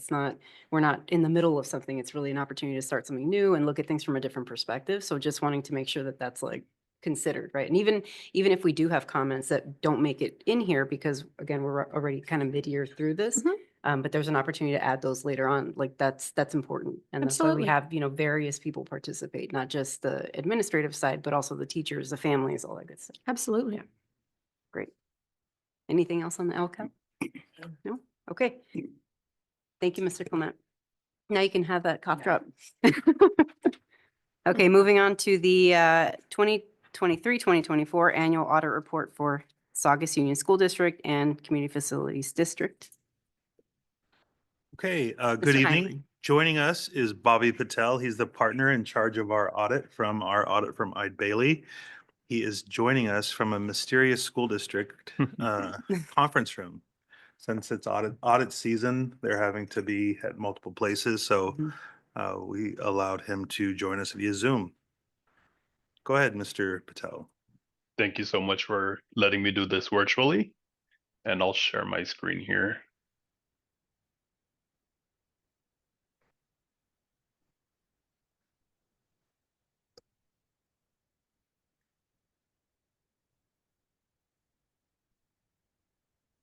Can you all see my screen? Yes. Okay. So what I'll be presenting, as Nick mentioned, it's the district's financial audit report and also the report for this community facility districts, the CFDs. Before I get started, I usually like to define what an audit is. It's a process designed to provide reasonable assurance about whether the financial statements are free of material misstatement, with the ultimate goal of providing a auditor's opinion. The highest level of opinion an entity can earn, it's called an unmodified opinion. The way we get there is through risk assessment of the district's internal controls. What we do is we go around the district at various functions and interview the personnel to document and understand those internal controls, and then ultimately perform testing of those transactions on a sample basis. The first page I want to draw your attention to, it's called the Summary of Auditors Results. It's page 100 if you're looking at the printed copy, or page 108 if you're looking at the PDF. What this page provides is a nice summary of the 3 opinions we provide over the financial statements, the federal awards, and the state awards. On the financial statement, the district earned an unmodified opinion. As I previously mentioned, that's the highest level of assurance an entity can earn. We noted no material weaknesses or significant deficiencies, meaning there were no findings we found or any adjustments to the unaudited actuals that was presented to the board back in September of 24. On the federal awards opinion, the district earned an unmodified opinion as well. We tested 1 major federal program. There were no material weaknesses or significant deficiencies noted. On the state awards opinion, again, the district earned an unmodified opinion with no material weaknesses or significant deficiencies noted. As far as the community facilities district's report, again, the district earned an unmodified opinion with no findings, material weaknesses, or significant deficiencies noted. I'd like to point out this report is really a subset of the district's main report, as these funds are also presented within the district's financial statement. However, we do provide a separate report at the district's request. That being said, do you have any questions on either of the 2 reports that I could answer? Board members, Mr. Watson? I do. You mentioned that you tested one of the federal programs. Do you remember which one that was? Yeah, let me pull it up, or let me look it up real quick. It was the special education cluster. Okay, thank you. Mr. Trunky? No questions. Ms. Cooper? None for me, thank you. Ms. Grease? None for me. I don't have any questions, but well, actually I do have a question. Do we normally put this online, the actual document, the audit itself? It is online. It is online? No, I mean, in our board document, so like when people can access it online? Yes. It is? Okay. We attached it, I do believe, to the presentation portion, and also later on this evening, you'll be asked to approve the general audit and then the CFD audit. It's also attached to those items as well. Perfect. Thank you. No additional questions. Thank you, Mr. Patel. Thank you. Okay, moving on to education services. Can I get a motion to approve the school accountability report cards? So, second. Okay, all those in favor? Aye. Aye. Aye. Opposed? Usually. Oh, I'm sorry. somebody We'll still will say something about Say it? something about it. So motion. then Okay, so we discussion. got a motion second. Go ahead, Mr. Clement. All right, so I just this was trying to save you from. that's okay. I a cost appreciate of it. that. So you're welcome.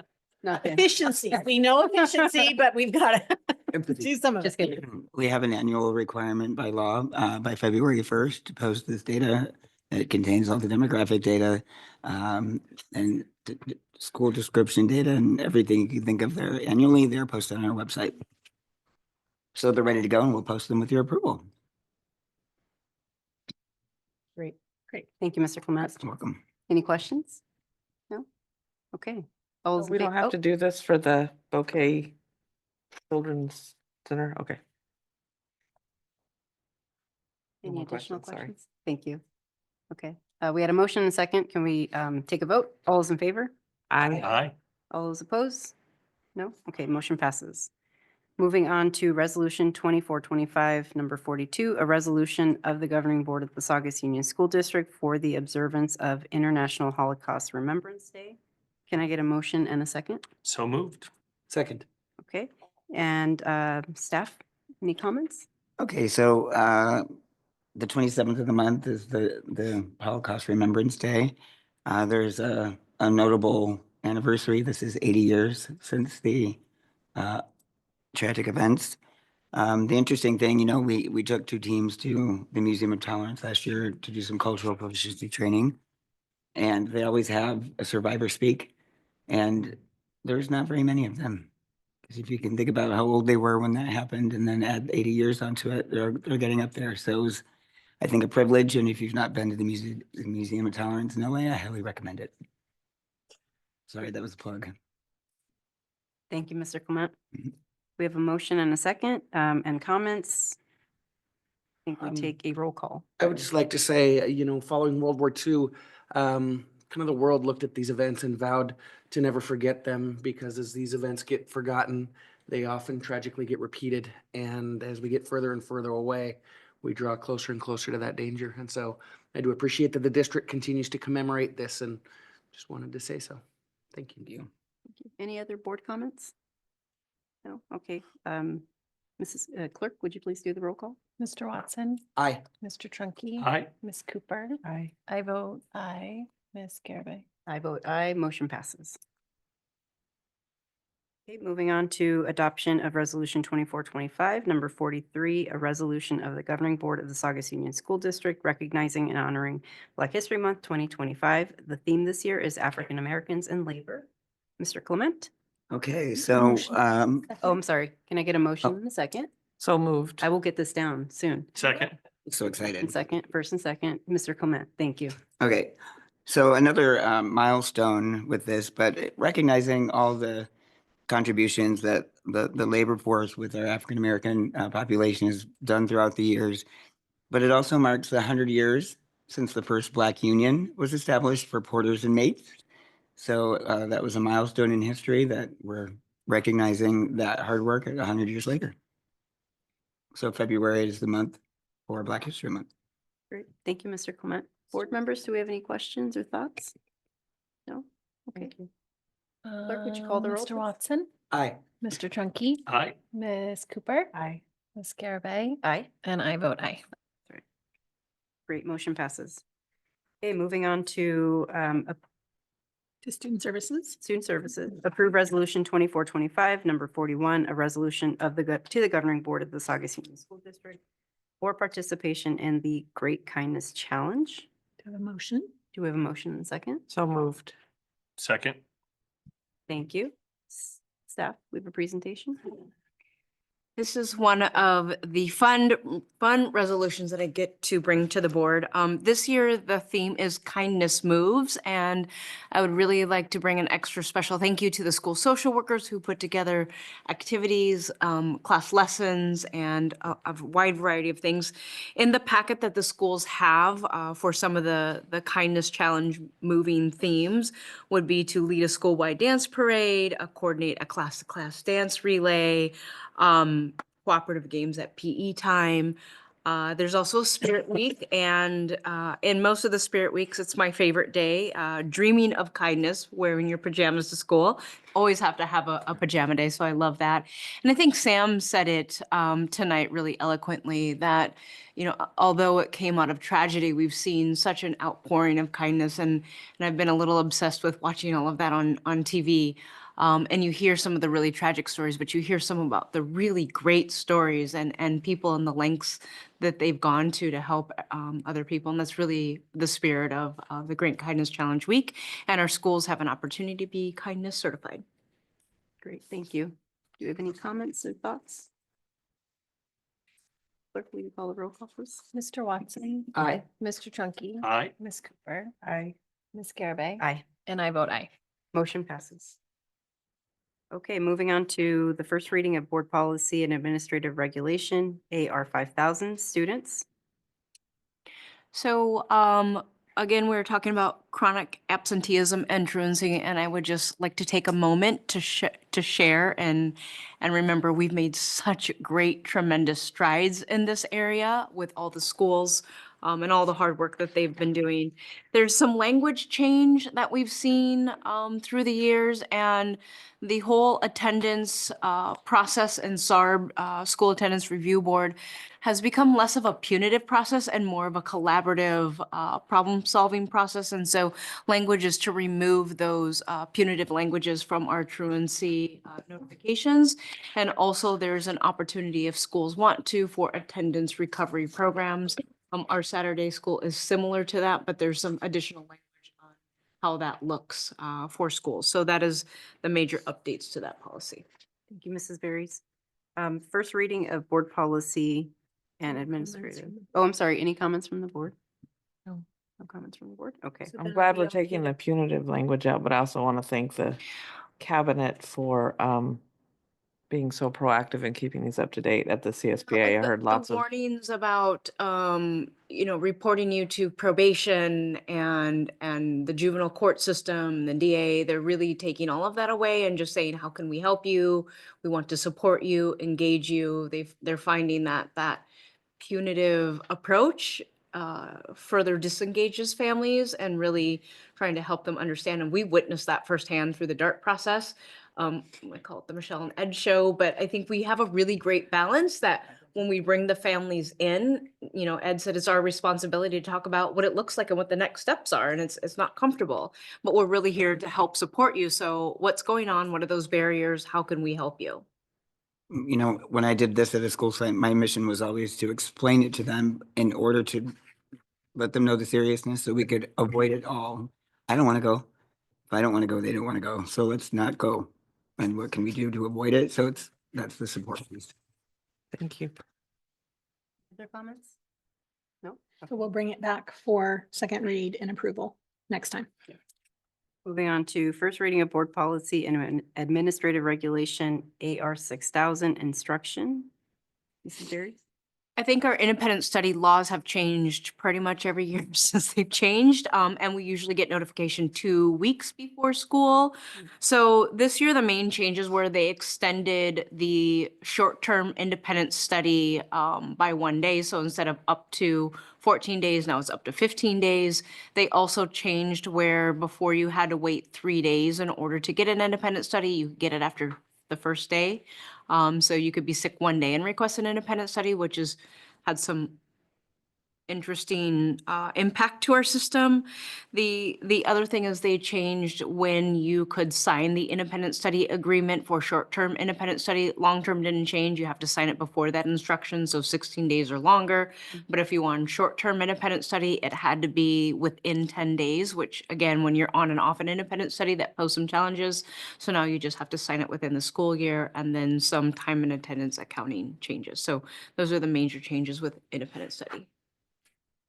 Mrs. Berries, any comments? Yeah, how much of, oh, I'm sorry, you go first. Oh, okay, thank you. I was just curious. I remember the discussion at the beginning of the year.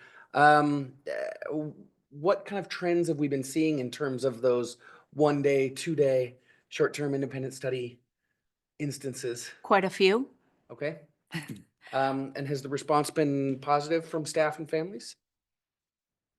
I think in terms of being able to provide our families a 1 day independent study has been positive for those families that, want to keep up with the schoolwork, but their student is not able to come to school. I think it's posed some unique logistical challenges to get that information, to reach out, to get that contract signed, get the work put together and all of that. We've also had to align since this came out, some of our practices with our contract, making sure we had understanding, fiscals come involved because of the timesheets and how we account for that. So it really has been a huge team effort on playing that out. And I think we have to also remember, as this came down, kids are still allowed to be sick. Sure. So, our parents are really conscientious, they don't want their kids to miss school. They want to keep up with the grades, but if you're sick, and I've been sick a lot, your brain doesn't function, you're not quite up to doing all of that work. So it's still okay to be sick. I think it was a response from the state to help address the chronic absenteeism that we saw, that we've seen across the state and that we've experienced as a district. I think the change for us, while many people have asked and we've filled out a lot of those contracts, not seeing a lot of change in the data. Okay. So thank you for So that.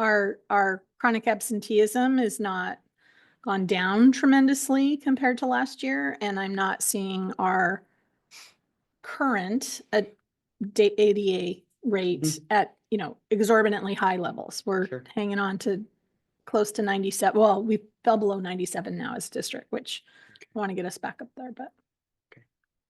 Thank you both. Mr. Trump, did you have any questions? Nothing for me. Ms. Cooper? Well, Dr. Hawkins kind of answered my question. I just wondered how much of the big decrease in chronic absenteeism we could attribute to this new Nothing system. for us, because this just came into play this year and we had the drop from 13% to 5% last year prior to this ever going into play. So it was the real hard work and real attendance of kids that changed that, not the ISC. Thank you. So does that change maybe more long-term if you keep the independent study for 1 or 2 days, if you guys feel right now it's not attributing, or is there not enough data to know if it's going to help to attribute? I don't think there's enough data yet to know because we haven't done it for a whole year and how many kids it would impact. And I mean, we I know haven't studied this- it that way yet. This year, in terms of enrollment in ADA, our data, when we compare our P1 attendance period with our enrollment, that factor is 0.9715, which is our 5-year average before COVID, which is a promising sign from my perspective, because I think schools are still struggling with attendance being back to where we were before COVID. And I think perhaps independent study and all the other work that's being done has brought us back to where we used to be. So it's helping, but it's not like a, ooh, we see all this. So then do you think it's something that may not stay? Because I'm sure it's added work, right, for the teachers and staff to somehow facilitate and give the materials to the parents. Like, is it It's an risk ed code, versus correct? reward, I guess? That again? It's an ed code, isn't it? The what? You don't have to do. Like, are we gonna? So right now we're doing it. I think we always look at what's reasonable for us to do for the future, I mean, but we'd have to explain why we weren't doing it. yeah. I think Explain to who? Your data- Sorry, explain to who if it's not in ed Families. code. Families. But if, I guess then that's my question. If we feel like it's not moving the needle, maybe as what we thought that it would have done, why would we wait a full year to assess if we feel like it's not a requirement? We don't have to do it. It sounds like maybe families aren't taking advantage of it. I think because it's the first year that we've done it and we want to see what it looks like for a whole year. What is the impact that it would have? And this is the information we have to date. Are you talking about like providing families She's the talking about opportunity for 1 day independent study? You're taking talking, that away yeah. because it's too much work. Right. And I mean, that's really something that we, in the very beginning, Nick and I were trying to analyze in terms of the dollars, because in our contract, teachers do get some extra duty pay for putting some of that together. And it's really hard to sort of analyze how many of those 1 days were offered versus taken to complete versus last year, and how many we didn't have. So I think it's too soon to tell. With the data that we have is how effective it is in helping our positive attendance. Yeah, I would love to see that at some point. So, how many people actually participate versus the value that it actually brought, right? So, Yeah. because I'm sure it does help if there's the 1 or 2 days where families need to do something and now they can still make up that time. But it would be good to see what that value is, right? After a full year. How many people participated? How much extra work did that create? Like all that stuff. And when we finish the LCAP going into next year, we'll see that metric after April when the P2 closes in April. That's a follow-up question. Go ahead. Besides attendance, is there a way to tell whether having the work given to the kid for the one day helps them academically as well? Like if it makes any difference in their, I think so it's really hard for a teacher to put together a 1-day independent study, sort of, they call in it 8, 9 o'clock in the morning, my kid's sick, I want a 1-day independent study. We're lucky enough to have what we called the STIS packet. So during COVID, there was completely different rules for independent study. So many of the 1-day students have packets that our TOSAs have put together that we still have that are applicable for all the grade levels, that they have that work to complete, which is may not be at the same point where they are in the classroom, but it gives them the academic work so they're not missing gaps of time. And my family took advantage of the 1 day. Long-term, or the And- 1 day? Yeah, it was just 1 day. And all the work that we got was appropriate for what she was actually learning. She did a whole project on an airplane. So it was helpful Okay. and useful and Yeah. We try to look at it that if they're not going to be in school, for whatever reason, they're not going to be in school, that we're giving them that additional opportunity. So yes, our attendance matters for our funding, but yes, our attendance matters for student achievement. And students need to be in class to learn. And if they can't be in class, if we can provide them with tools outside of class, then hopefully we're helping curb that missing piece. thank you. any additional comments? No? Okay, so this will come back for Second reading. for second adoption. reading and adoption. Okay, moving on to human resources. Can I get a motion to approve the memorandum of understanding between the California School Employee Association, Chapter 112, and the Saugus Union School District pertaining to part-time office assistant hours of employment? So moved. Second. All those in favor? Did you want her to explain it? Sure. I'm sorry. Go ahead, Dr. Stevenson. This is, in September, we increased our school office assistant hours because our offices needed help. And so this is just an MOU with CSEA to memorialize that and the process that we would use if the funding that we're using for that increase in hours is no longer available. Are there any questions? No? We had a motion and a second. All those in favor? Aye. Aye. Any opposed? No. Okay, moving on to item B, declare there were no Williams uniform complaint filed during the second quarter of 24-25 in accordance with the law. Do we have any Motion and second? motion and a second? So moved? Second. Any staff comments? Yeah, so just really quickly, remember Williams uniform complaint is for safety issues like gas leaks, things like that. It's teacher misassignment. So if someone's teaching in a class that doesn't have the right credential or we have a vacancy. And then the third one has to do with textbooks. We didn't have any complaints this quarter. Great. Thank you, Dr. Stevenson. Do we have any questions? No. We had a motion and a second. All those in favor?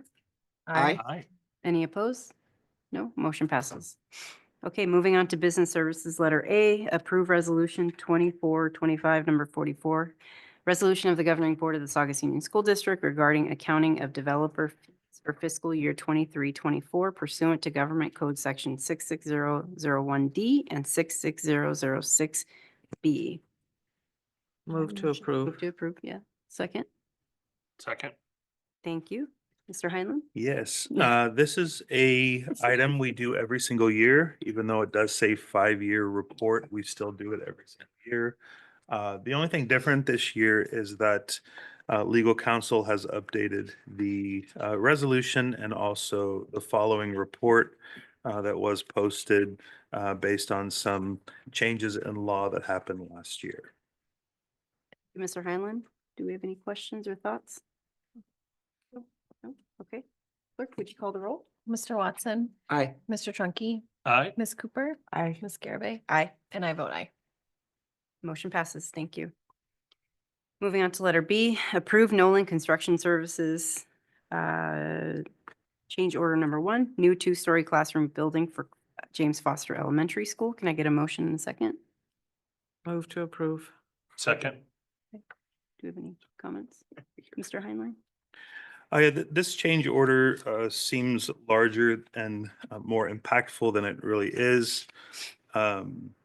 This project at Foster really consists of 3 separate projects. When we know a project is going out to bid, we kind of get all of our support folks in line. So typically you'll see a contract for an inspector of record, a testing firm.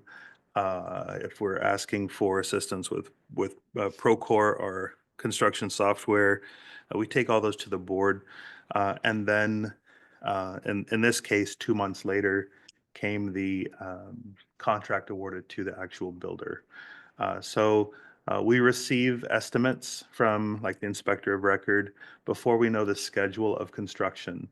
And because there were 3 separate projects at that time, we split the contract into thirds and took it to the board that way. So we have contracts for those 3 projects for the same amounts. And it is an hourly contract. We do keep track of hours. They do send us timesheets. We do approve it. So all in all, we're looking at total cost for our inspector of record for the Foster project to be somewhere around $540,000. Which really is like 2.52% of the project cost, which falls in line with all of our other buildings. The percentage at Sky Blue was 3.62. At Helmers, it was 2.07, and Plum Canyon, 2.39. The cost really is dependent on if there's delays, if there's issues, the complexity of the project, and how much inspection is needed. So this one change order is really for all 3 of those projects, but we're attaching it to the contract that holds the most value. Okay, thank you, Mr. Heinlein. Sure. Do we have any questions? No, thank you for the explanation. Okay, we had a motion and a second. All those in favor? Aye. Any opposed? No, motion passes. Great. Okay, moving on to approval of the 23-24 Saugus Union School District Annual Audit Report. Mr. Heinlein? Oh, motion and second. A move to approve. Second. Mr. Heinlein? I don't believe I have anything to add. Okay, any questions? No? Okay, we have a motion and second. All those in favor? Aye. Aye. Any opposed? Motion passes. Next up is approval of the 23-24 Community Facilities District Annual Audit Report. Can I get a motion and a second? Move to approve. Second. Thank you. Mr. Heinlein, do we have any, Nothing to add. nothing to add? Do we have any questions? All those in favor? Aye. Aye. Any opposed? Okay, motion passes. Next up, conduct the first reading of Board Policies and Administrative Regulations 3000, Business and Non-Instructional Operations. Mr. Heinlein? I won't get too deep into these unless there's questions, but all of these policies are incorporating new laws from either 23 or 24, except for the board policy regarding claims. We're getting rid of the AR and putting everything that's on the AR into the board policy. Thank you. Does anyone have a question? No? Okay. This will come back for a second reading. Moving on to letter F, approving declare certain district-owned property as surplus. Do we have a motion and a second? So moved. Second. Thank you, Mr. Heinlein. Just a list of various items we'd like to get rid of. Great. Any questions? No? We have Lots a- of iPads available. We have a motion and a second. All those in favor? Aye. Aye. Aye. Any opposed? Motion passes.